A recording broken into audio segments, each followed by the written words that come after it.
Mateo capítulo 26, verso 41.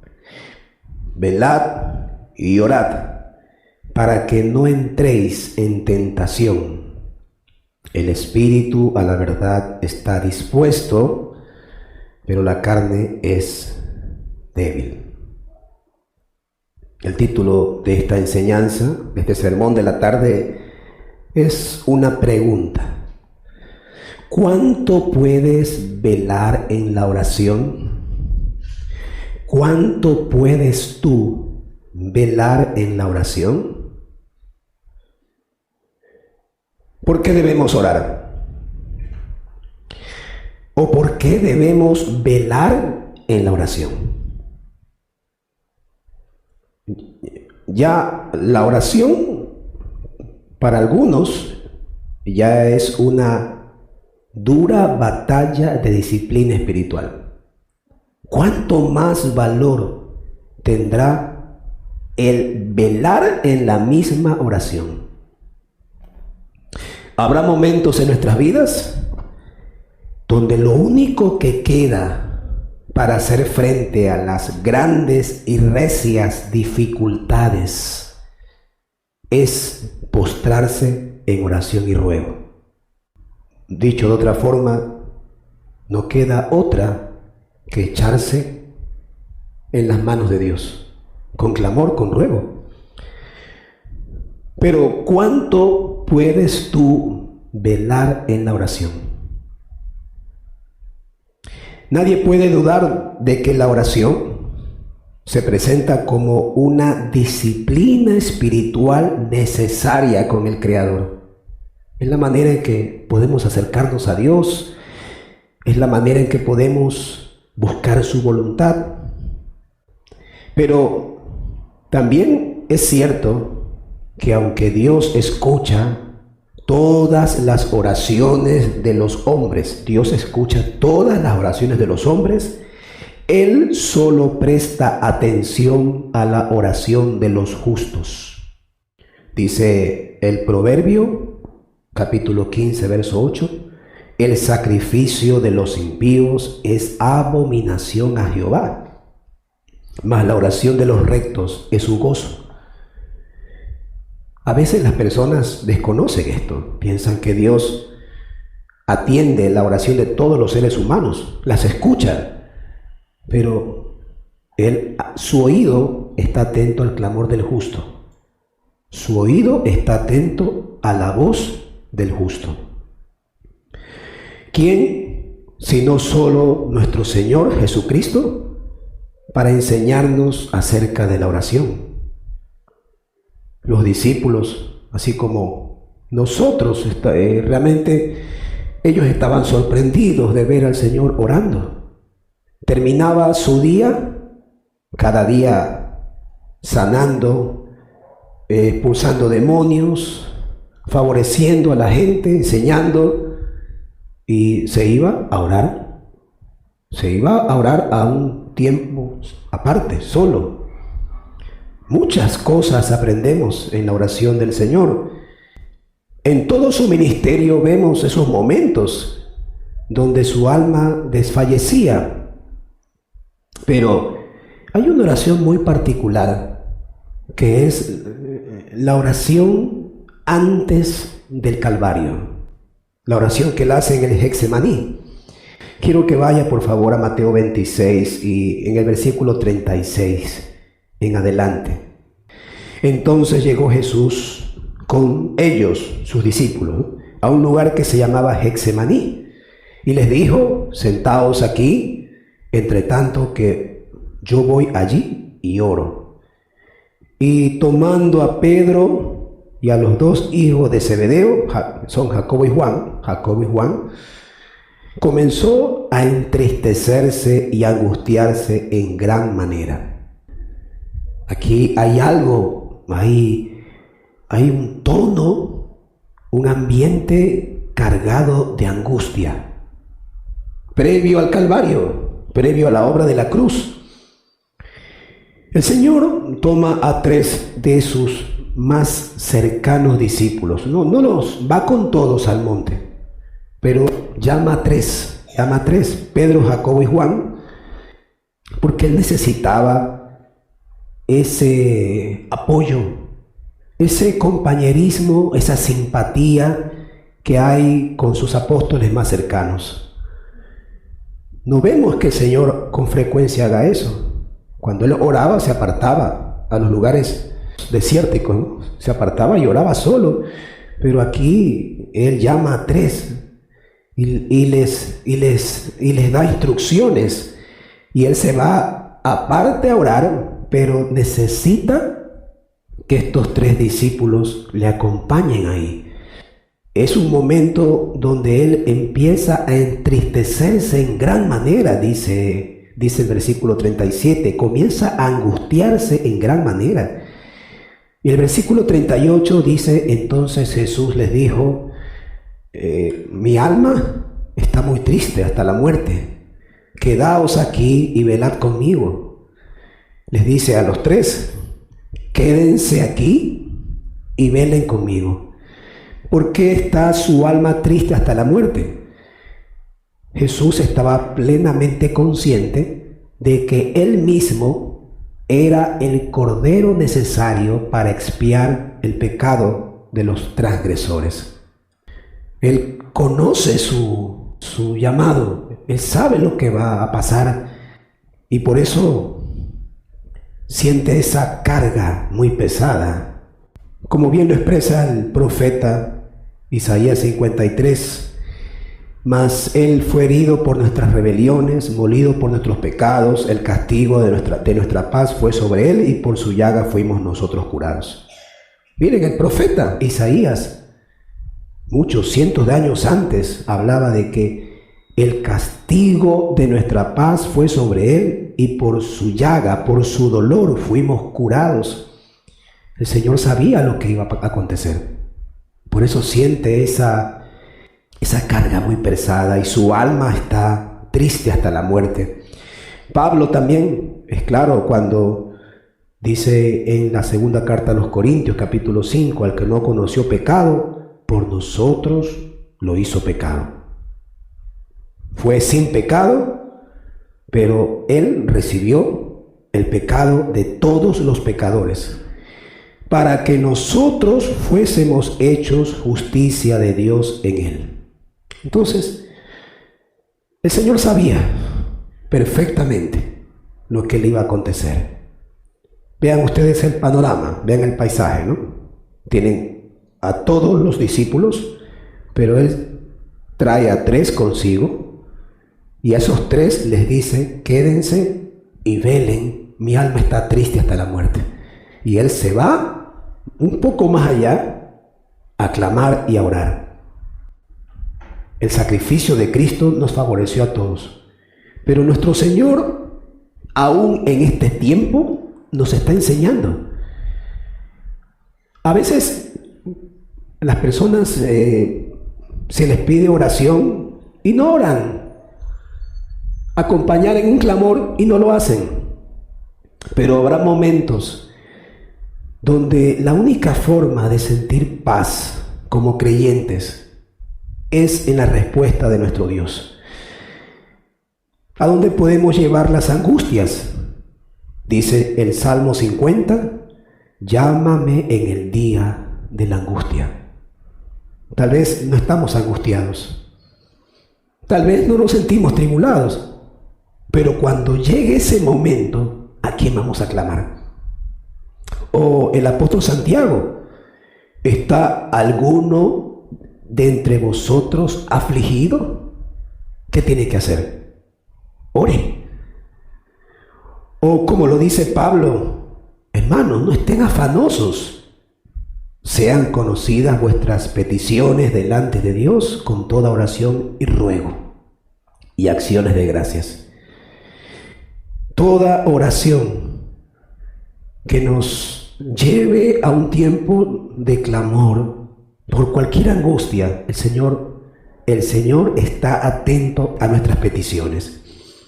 Ahora, el Señor le dice a los discípulos, quédense y velen conmigo. El Señor necesitaba por lo menos aquí dos cosas claras de sus discípulos cercanos. Quédense. ¿Qué quiere decir? Permanezcan, acompáñenme, firmes y velen conmigo. Velar es precisamente mantenerse despierto, mantenerse en guardia, vigilante. Permanezcan firmes, quédense, perseveren y manténganse en guardia, vigilantes. ¿Hay algo difícil de hacer en esto? Pero sabemos por el contexto de la lectura que ellos no pudieron velar ni siquiera una hora. Aun cuando el Señor estaba con una angustia demasiado desesperante. El Señor quería mostrar un principio de oración colectiva, poder apoyarnos y fortalecernos unos con otros, especialmente en los tiempos de mayor aflicción. Es absurdo que los hermanos, si no oran ellos solos, aún en tiempos difíciles, no consideren la oración colectiva. No consideren, como dice el principio de Gálatas, sobrellevar las cargas los unos a los otros. No, es que tengo vergüenza, yo no quisiera que mis hermanos conozcan mi aflicción, mi problema, mi carga. No dejemos la vergüenza a un lado. Tengamos esa confianza que tenemos como familia de la fe. Somos hermanos en la fe. ¿Cómo podemos sobrellevar una carga nosotros mismos? Eso es lo que vemos aquí. Los apóstoles no iban a sobrellevar la obra del Calvario, pero sí podían fortalecer al Señor en oración. No lo hicieron, se quedaron dormidos. 1 hora lo hicieron, 1 hora. ¿Es válido? ¿Cuánto puedes tú velar en la oración? ¿Puedes hacerlo? ¿10 minutos? ¿20? ¿30? Él les dijo, quédense y velen conmigo. Aquí tenemos entonces esos tiempos difíciles donde la única forma es apoyarnos. Si confías en Dios, ¿cómo haces para manifestar tu confianza en Él si no oras, si no le buscas? Y en esos tiempos de gran tensión, de gran prueba, de resistencia, con mayor razón, ¿cómo no vamos a confiar en Él? Lo peor que podemos hacer es no orar, no buscar la iglesia, no buscar los hermanos, no buscar el apoyo. No, la Biblia no nos enseña eso.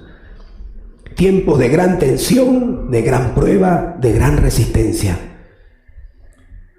Pero ahora, en este momento de prueba, el Señor nos sigue enseñando. Leamos el versículo 39 de Mateo 26. Dice, yendo un poco adelante, se postró sobre su rostro, orando y diciendo, Padre mío, si es posible, pase de mí esta copa, pero no sea como yo quiero, sino como tú. Versículo 40, vino luego a sus discípulos y los halló durmiendo, y dijo a Pedro, ¿así que no habéis podido velar conmigo 1 hora? Velad y orad para que no entréis en tentación. El espíritu, la verdad, está dispuesto, pero la carne es débil. Aquí hay varias características que son muy instructivas con respecto a la oración en este momento de prueba. Versículo 29 dice, yéndose un poco adelante. La oración privada y personal favorece la oración colectiva, favorece compartir la oración y las cargas, y la oración colectiva favorece también que seamos perseverantes en la oración personal. No están separadas. Lamentablemente a veces pensamos que una cosa es la oración privada y otra cosa es la oración colectiva. La oración privada, yo tengo mis tiempos de oración. La oración colectiva, hay otros tiempos y están muy separados, pero no es así. El Señor puede tener la confianza saber que mientras yo estoy clamando, o Él está clamando, hay tres que están velando. En esos tres queremos estar nosotros, que uno entiende que son los que están dispuestos y listos. ¿Cuánto tiempo estuvieron? 1 hora. Y el Señor viene y los encuentra durmiendo. Pero miren, ¿qué hace el Señor? Él se va un poco adelante de ellos. En los tiempos difíciles, la oración a solas es tan importante, tan importante. La oración familiar, la oración colectiva, la oración que hacemos en la iglesia, claro que es importante. Es todo esto muy bueno, favorable, pero qué tan importante también es el clamor que levantamos en medio de la aflicción personal. El Señor se aparta. Él se aparta a clamar y a seguir orando. Dicho de otra forma, si oramos colectivamente, yo estoy seguro de que tú oras. Tú tienes tu lugar privado de oración. Y si tienes tu lugar privado de oración, no hay ningún problema para orar con tus hermanos. ¿Entiendes eso? No hay. Tal vez si tú me dices que oras y clamas tú solo, pero nunca participas de la oración colectiva, entonces yo podría amonestarte, exhortarte, animarte. No puede estar separado lo uno del otro. El Señor está a solas orando, pero hay tres que están clamando con Él. ¿Qué más vemos? Dice que el Señor se postró sobre su rostro. Y esto demuestra precisamente esa oración humilde. En el Evangelio de Lucas dice que Jesús se arrodilló. En Mateo se postró sobre su rostro. Te pregunto, ¿dónde entonces debe estar tu lugar como un humilde siervo del gran Señor? Es postrado en humillación. La humildad nos da un buen apoyo en la oración. No hay esperanza de prevalecer con Dios a menos que nos humillemos para que Él nos pueda ensalzar. Cristo nuestro Señor nos da este modelo. Siendo Él el Dios hombre, Él se humilla, Él se postra, y esa es la actitud que debemos tener nosotros. ¿Y qué hace el Señor? ¿A quién dirige la oración? Él lo hace al Padre, Padre mío. Y eso también nos enseña que toda oración es una oración familiar. Tenemos un Padre celestial. Podemos presentar nosotros la oración ante Él. ¿Por qué? Él estará atento a la oración de los suyos. El Señor puede decir Padre y saber que será escuchado. Nosotros hacemos lo mismo. Nada puede hacer perder el derecho que un hijo tiene a la protección del Padre. Tú puedes decir, Padre mío, tú puedes tener esa seguridad de que el Padre Todopoderoso está atento a tu clamor. ¿Qué más encontramos? Miren, versículo 39, yéndose un poco adelante. Se postra rostro en tierra, orando y diciendo, Padre mío. Tiene un Padre. Pero ¿qué más dice? Si es posible, pase de mí esta copa, pero no sea como yo quiero, sino como tú. ¿Qué encontramos aquí? Sino una oración de obediencia. Que no sea como yo quiero, sino como tú lo has determinado. El Señor Jesús está orando aquí y nos está dando también un modelo de oración a nosotros. ¿Qué tenemos que hacer nosotros? Ceder. nosotros y dejar que Dios obre y actúe a través de la oración.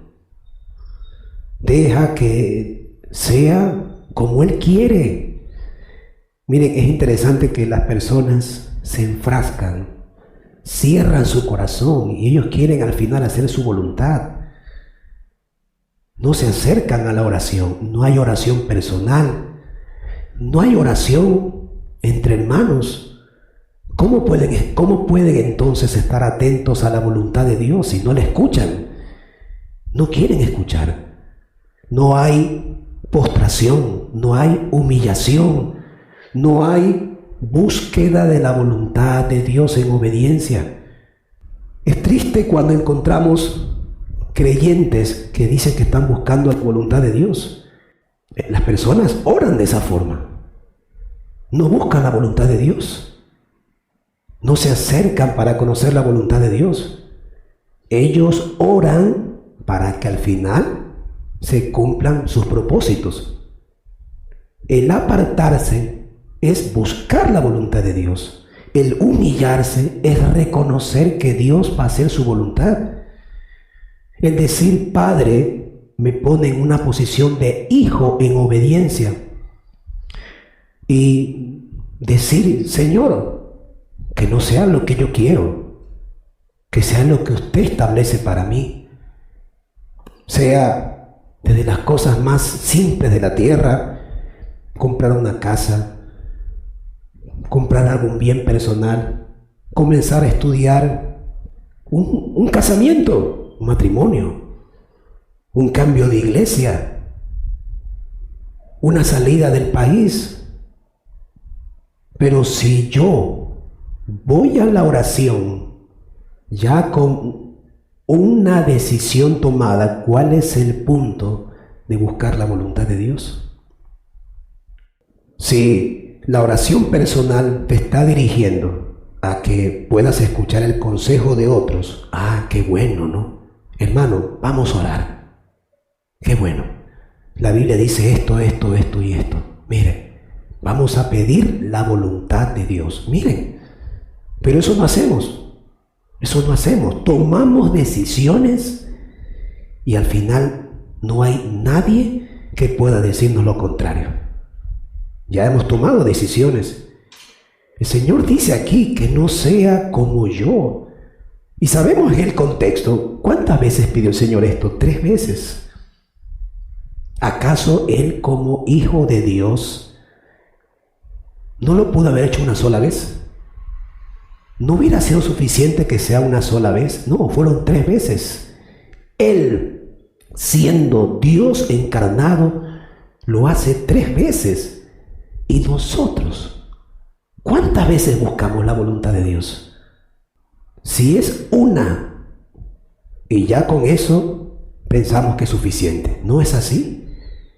¿Será tal vez necesario que Dios nos lleve a un tiempo de una dura prueba, a una fuerte tribulación tal vez, donde nuestra alma esté angustiada, donde lo único que podemos esperar es el clamor, la respuesta de nuestro Dios y nosotros postrarnos en humillación? ¿Será eso?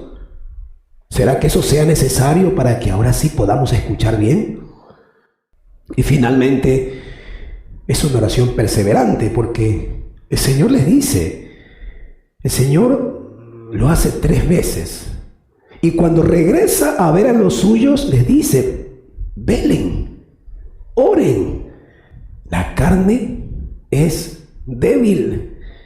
Nuestra naturaleza humana es débil y con mayor razón debemos orar. Pero el espíritu está presto. Si estás en la carne, vas a ser débil para orar. Pero si estás viviendo en el espíritu, vas a estar presto para orar. Vas a buscar los tiempos de oración. Tal vez llegas a la iglesia. ¿Cuándo es la oración? ¿Cuándo oramos juntos? ¿En qué momento podemos clamar? Se levanta un clamor. Vamos, yo quiero estar ahí clamando. ¿Es eso lo que se ve en tu vida? ¿O sencillamente no hay esas manifestaciones? 3 veces el Señor clamó. Y asimismo, a los discípulos les dijo, oren para que no caigan en tentación. ¿Recuerdas a la famosa viuda inoportuna? El Señor relata una parábola donde hay una viuda que está molestando y molestando y molestando, y enseña a través de ese episodio lo importante que es la perseverancia en la oración. Amados, estos versículos nos presentan, por último, cuán débiles somos. Sí, los discípulos solo permanecieron 1 hora. ¿Cuánto puedes tú velar en la oración? ¿Cuánto tú puedes velar en la oración? Mira el ejemplo del Señor. Le enseñó a sus discípulos y nos enseña hoy. No digas en tu corazón, ay, que es difícil orar. No digas eso. Pues si tienes que velar en la aflicción, gloria a Dios por esa bendita aflicción. El Señor va a usar esas duras pruebas para que aprendamos a orar con clamor, con perseverancia, con ruego. ¿Será necesario para nuestra vida? Sí, claro que sí. Ninguno es mayor que su maestro. Si nuestro Señor se angustió hasta la muerte en su alma, ¿quiénes somos nosotros? ¿Quiénes somos nosotros para ignorar que podamos tener algo parecido? Démosle gracias al Señor y que el Señor nos ayude. Estamos en un tiempo de clamor. Yo les decía en la mañana, ¿quién va a clamar por esta nación? ¿Quién lo va a hacer?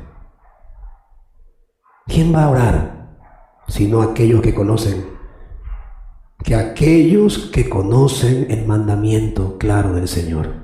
Nadie va a interceder, pero ahí estaremos nosotros. Así como los 3, ahí estaremos. Pero la pregunta también es, ¿cuánto tiempo velaremos? ¿Cuánto tiempo?